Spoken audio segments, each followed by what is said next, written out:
Bonjour à tous, bienvenue sur ma chaîne Le Bonheur de l'âme, j'espère que vous allez bien. Pour ceux qui ne me connaissent pas, je suis Stéphanie Sabin, thérapeute, coach de vie et coach en développement personnel et ma mission c'est de vous accompagner à changer la météo de votre cœur et à atteindre vos objectifs. Vous pouvez me retrouver sur différents réseaux comme ici sur YouTube, mais également Facebook, Instagram et j'ai également un site internet où vous pourrez retrouver toutes mes coordonnées pour ceux qui souhaitent bénéficier d'une séance individuelle. Je vous mets tous les liens en dessous dans la description de la vidéo. Donc aujourd'hui, je voulais vous parler des épreuves de la vie. Pourquoi ? Parce que c'est quelque chose que nous subissons tous, que ce soit de manière collective ou personnelle. Et qu'en fait, ces épreuves de vie ne sont pas là par hasard, mais uniquement pour nous faire évoluer, nous faire prendre conscience de certaines réalités ou nous apprendre des choses notamment sur nous-mêmes.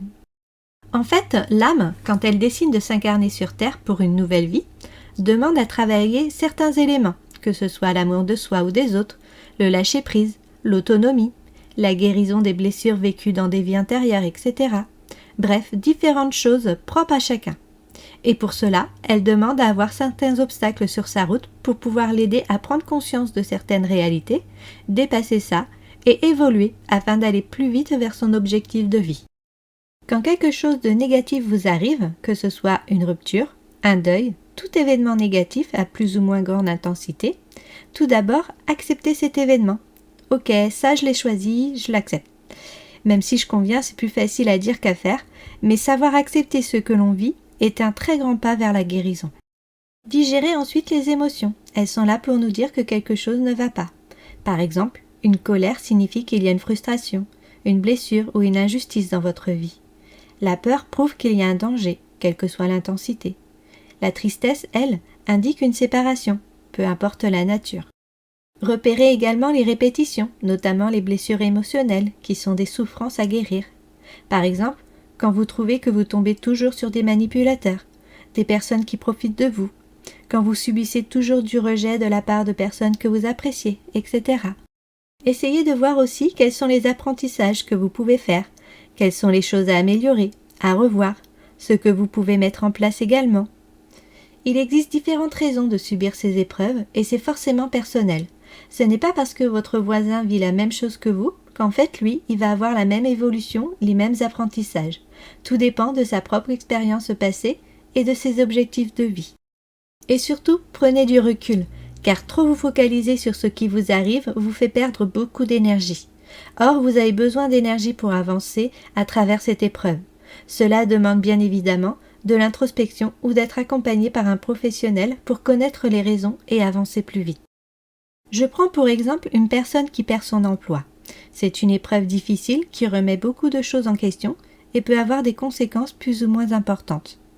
Elle peut subir cette épreuve soit parce que cet emploi ne correspond plus à ses valeurs ou l'ambiance n'y était pas et elle était proche du burn-out et donc elle a besoin de retrouver une entreprise qui correspond plus à ce que elle ressent et représente ou soit tout simplement parce que ce métier n'était plus en adéquation avec sa vie actuelle et qu'elle a besoin de se réaligner avec sa mission de vie avec un autre métier.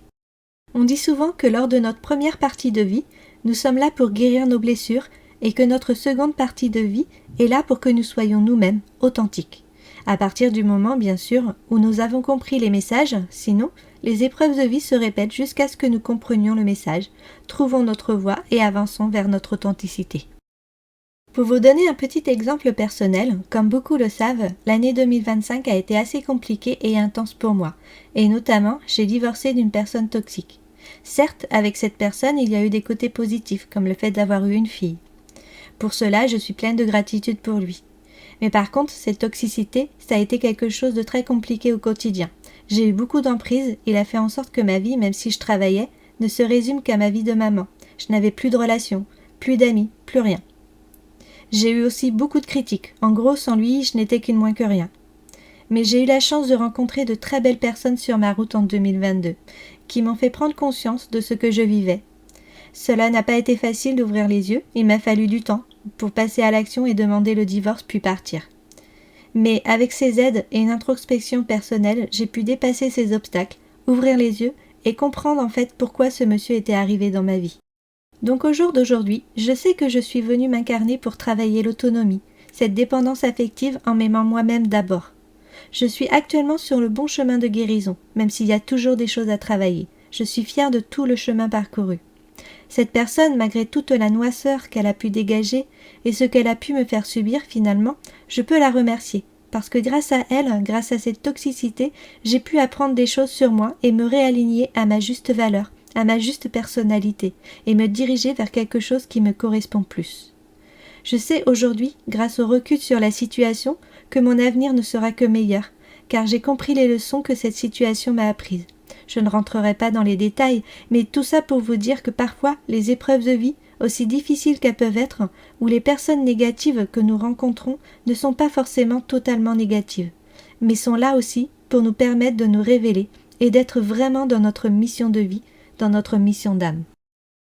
Pour résumer, même si c'est plus facile à dire qu'à faire, je le reconnais, même s'il y a une période de notre vie qui a été très noire, il y a toujours le soleil au bout. Il y a toujours quelque chose à apprendre et à améliorer pour pouvoir retrouver notre vraie authenticité et être vraiment soi dans un bonheur au quotidien. Après la pluie, il y a toujours le beau temps, comme le dit l'expression. Certes, vous vivez peut-être des choses difficiles aujourd'hui, mais avec un accompagnement thérapeutique et un questionnement, il y a toujours moyen de comprendre pourquoi ça nous arrive, de s'améliorer et de revenir à sa vraie nature. Soyez patient, car votre tour arrivera. Personne n'est fait pour vivre dans la tristesse. Ayez confiance en vous, vous avez certainement traversé des périodes plus difficiles que celle-ci et vous en êtes sorti plus fort. Il en sera de même pour aujourd'hui. J'espère que ce podcast vous a plu. Si vous souhaitez un accompagnement privé pour vous aider à mieux comprendre ce que vous traversez et voir le soleil resplendir dans votre vie, vous pouvez me contacter. Mes coordonnées sont sur mon site internet dont le lien est en description. N'hésitez pas à liker, commenter, partager et vous abonner. Cela soutient ma chaîne et moi ça me donne encore plus envie de créer du contenu. Je vous fais de gros bisous, je vous souhaite le meilleur pour la suite et à bientôt pour une nouvelle vidéo. Ciao!